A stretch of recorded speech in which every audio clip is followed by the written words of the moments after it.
asin, hindi lang po sa kusina may laban. Hatid ni Love Aniver ang mga paraan kung paano mapapakinabangan ang wonder sangkap na ito. Sa halos lahat ng mga lutuin, always present ang asin. Pero maliban sa pagiging star ng kusina, sari-saring role din pala ang ginagampanan nito. Noong Roman times, ginagamit daw itong pambili sa ilang mga produkto. At ayon naman sa mga matatanda, nakapagtataboy raw ito ng mga masasamang espiritu. Pagdating naman sa kalusugan, ang iodized salt, isa sa mga kumbinyenteng source ng iodine na pang-iwas sa mga sakit sa lalamunan, gaya ng goiter. But wait, there's more! Dahil inaim din ang asin sa sari-sari mga pantahanang suliranin. Ayan mga kapuso, ready na ba kayo sa aking pangangalampag ngayon? Dahil ako, sabay-sabay natin nga alamin ang mga wonders at kakaibang powers ng asin. Sa naiwang stain sa inyong mga kaserola dulot ng nasunog na sinaing uulam, eto lang ang dapat gawin dyan. Ang gagawin lang natin, takpan lang natin na yung mga bahagi na nangutim na. Tsaka ito buhusan ng isang basong tubig. Iwanan lang natin yan overnight. Pagkatapos ng kinabukasan, pwede na natin siyang linisin ulit. At wala, magniningning na naman po ang inyong kaldero. Ang asin, talaga, ang ginagawa niya sa mga stains, abrasion. Ibig sabihin ng abrasion, ini-erase. Exactly the way yung eraser nagtatanggal ng nakasulat, ganun din ang asin. Okay, Nay. Napansin ko meron na kayo nakahandang gulay dito sa inyong table. Magluluto ba kayo ngayon? Ay, naku lang. Kabibili lang na yan sa palengke.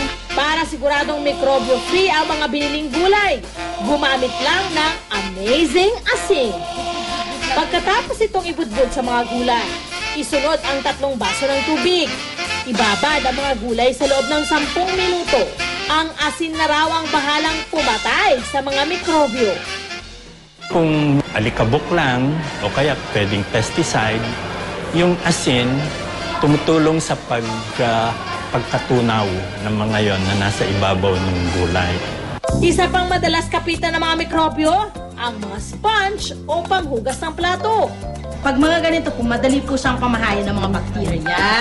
Mikrobyo, correct. Ang pananghugasan mo dito, kinakainan mo. All you have to do is budburan ng asin ang mga bahagi ng sponge na may sebot dumi.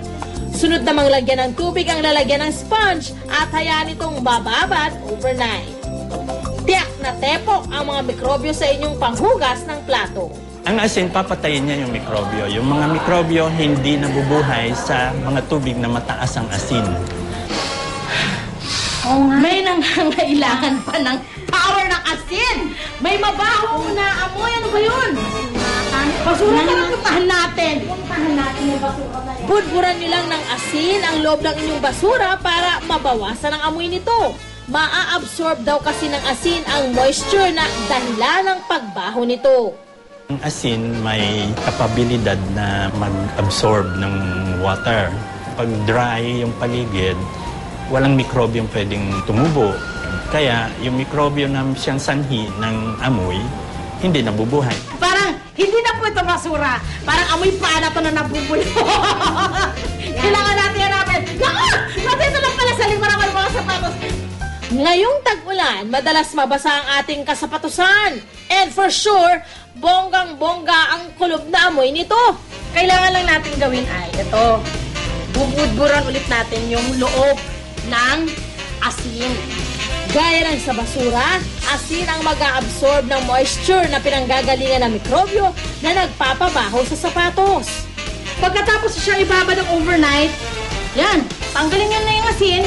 Pwede nyo ulit gamitin o kaya labahan nyo naman ulit. Para naman sa naninilaw na bahagi ng damit dulot ng pawis, to the rescue rin ang asin. Mag-sprinkle lang ng 1 kutsarang asin sa mga dilaw na bahagi ng damit at mas madali na raw itong matatanggal. Sa scrub, ibig sabihin parang eraser ba, na dahil sa friction sa butil ng mga asin, pagtulak mo sa kanya to rub on the surface of the pan, natatanggal yung dumi. Sa katawan naman natin, ang asin may pakinabang din. para sa instant mouth cleaner. I-combine lang ang powers ng asin, tubig at baking soda. Pagsamahin lang ang mga ito sa baso at ready nang imumog ang solution for 5 minutes. Bibig kasi lugar na basa, tapos warm, gusto yan ng mga mikrobyo. Hindi sila nabubuhay sa tubig na maraming asin. Siguradong mas magiging confident ka na mag-smile with your fresh breath. Sari-sari talaga ang mga pakinabang ng asin at very effective pa ang mga ito. As in... O mga kapuso, sa susunod na gagamit tayo ng asin, tandaan na hindi lang po pangluto ang gamit dyan. Pwede rin niyang solusyonan ang mga problema natin sa ating